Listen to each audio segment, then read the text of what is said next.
Hey guys, Chris from Provo Beast Audio Installation, and in today's video we're going to be replacing the factory doubled-in radio on this 2012 Jeep Liberty.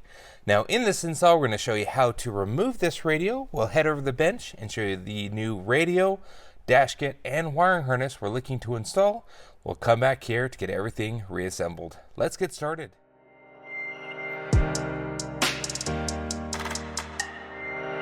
Jump into things, we do need to pull out this factory doubled in first here.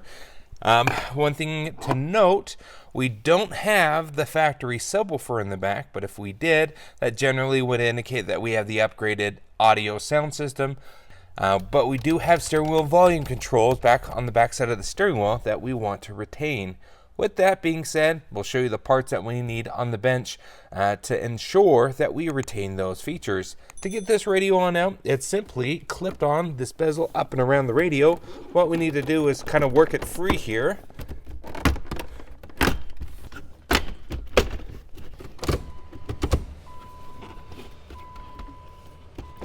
Okay, I'm going to go ahead and disconnect the harnesses on the back of this bezel, just like so. Okay, so we can get this out of the way. Put it back in park. Now what's holding on the radio is either 7mm or Phillips. You can use either. Go ahead and remove your 4 screws.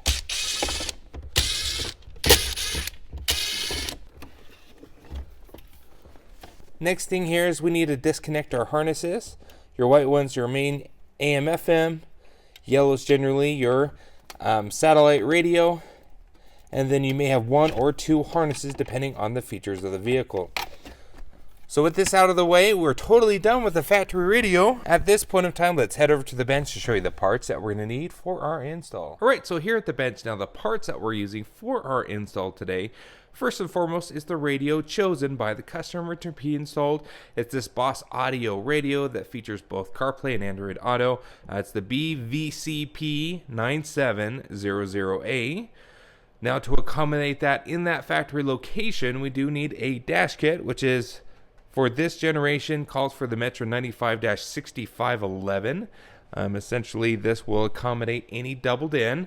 If you needed a singled in pocket, it would be Metro 99-6511. As for wiring, we have a couple adapters here. Since we have the volume controls on the back of the steering wheel, we need the Crux SWRCR-59. If you didn't have the steering wheel volume buttons on the back of the steering wheel itself, you can do the non-steering wheel version of this harness. It's a little cheaper, and we can throw that part number here as well as link it in the description. Finally, we do also have an antenna adapter, which is the Metro 40-EU10. Because the USB port on this Boss radio specifically is on the back, not the front, we don't want necessarily just to leave our USB input hanging out from the dash or in the glove box. We want it nice and usable, so we like to use these USB flush mount adapters. So we're going to replace the power socket and put that in its place. So without further ado, we're going to grab the harness out of the box here that came with the radio and our harness adapter. We're going to first tackle assembling the harness, and today we're going to be soldering those connections. We pulled our Crux harness box apart. Now Crux sends you 2 versions of the harness depending on which plug style you have. It's both the first and second generation. Now, because this fits many different makes and models, most likely in your Liberty you're going to be the second gen, and it has the topped curved edges here, where the first gen is totally square. This is the one that we need in our install here today. So this kit retains both amplified system or not by use of this little dongle that it includes. And there's some specific instructions on how to wire it based if you have the amplified sound system or not. Looking here, whether you have the factory subwoofer, the factory amplified system, you'll have to do your speaker wiring, aftermarket coloring to the Crux coloring a little bit differently. If you don't have the amplifier like we don't, then you can just wire it color for color. If you want more information and a deep dive into this, you can check out this Crux unboxing video and we'll walk you through step by step. Alright, so what we've done here is we've stripped both ends, and most instances you're going to be matching color for color, but always double check the function of the wire before you connect it to its corresponding color. What we're going to do is be soldering up our connections today. If you don't know how to solder, we recommend using butt connectors or crimp caps. Now, one quick thing to note, because again we don't have the factory amplifier, we have plugged our little harness here into the non-amplified side. If you had the factory amplifier, you will put this on the factory amplified side and follow those specific instructions within the manual. Since we don't have an amplifier, not amplified, and we'll connect color for color.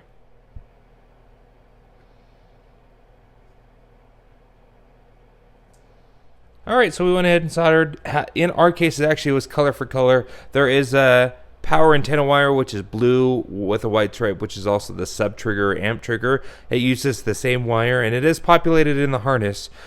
So we hooked it up to our power antenna wire of our radio. You can also do it to the amp turn on. We know we don't have the amp, so we know its purpose is the power antenna. So we went ahead and got all those colored. Everything else was actually color for color in our case because it is more of a major brand. We can now move our heat shrink up and over those connections, and we're going to shrink it down with a heat gun. Alright, we got our harness all prepared here, all nice and wrapped. We kept out a couple of connections. We're doing actually a backup camera in part 2 of this, and so we left our backup camera power wire. Our boss actually has one, so we can power a camera off this wire here. It also can power a front camera, which is nice. We left an amplifier turn on off as well, just in case we want to add additional accessories down the road or amplifiers. We hooked our steering wheel control into the SWC input here, and we used that 3.5 millimeter and went into this. Now we looked at our Crux instructions, make sure we set our dip switches correctly based on the radio we're installing. Always read your instructions here, and again, if you want more on this Crux adapter, we can link that video in the description. So with our harness done, we're going to set this guy off to the side. Now we'll focus our attention on the dash. So we got our dash kit on. Now we follow the instructions. There's 2 sets of little wingies that go on with this kit. There's short nose and long nose wingies. We obviously use short nose, and that is indicated by the recessed bezel here. Like, it's nice and short. Some radios, like those with disc drives, this one doesn't have one, have a longer nose, this little piece that sticks out, this little bezel, and then you'd use the wider side for those specific radios. This is a short nose, so essentially here we put the shorter little pieces there because it's a short nose. Put the screws in. That's all done. We've got those all mounted on both sides with the radio and our harness adapter done. At this point of time, let's head back to the car to start getting everything reinstalled. Alright, so we're back here in the car. We are ready now to start making our final connections. So let's go ahead and grab our harness adapter here, plug it on in. Clips into place just like that.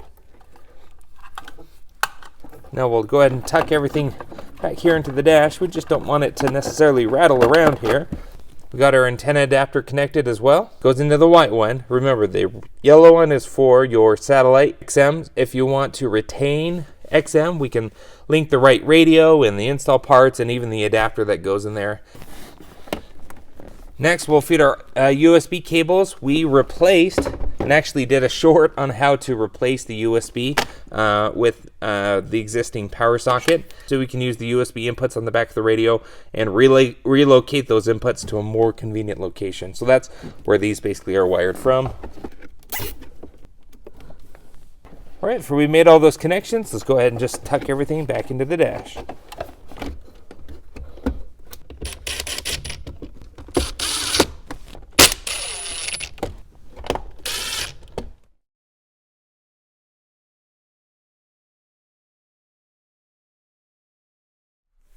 All right, we got our radio in. Let's go ahead and do a quick check to make sure everything's working here. Make sure this, all right, it's booting up great. Let's turn this off for you. Haven't taken the screen protector off, but just making sure everything's working. Okay, so steering wheel volume controls seem to be working great.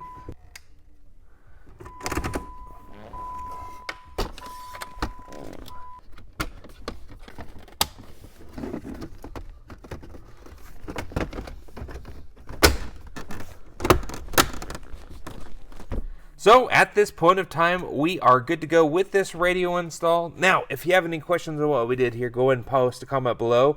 If you want to see more videos on this Liberty, we did front speakers, rear speakers, and even a backup camera. So if you want to see how we did the backup camera and got it all wired, check the description. We'll link all those videos for your convenience. Thanks again for watching. Be sure to hit the like button if you like what you saw, and don't forget to subscribe. We post great content on the channel all the time. We will see you in the next video.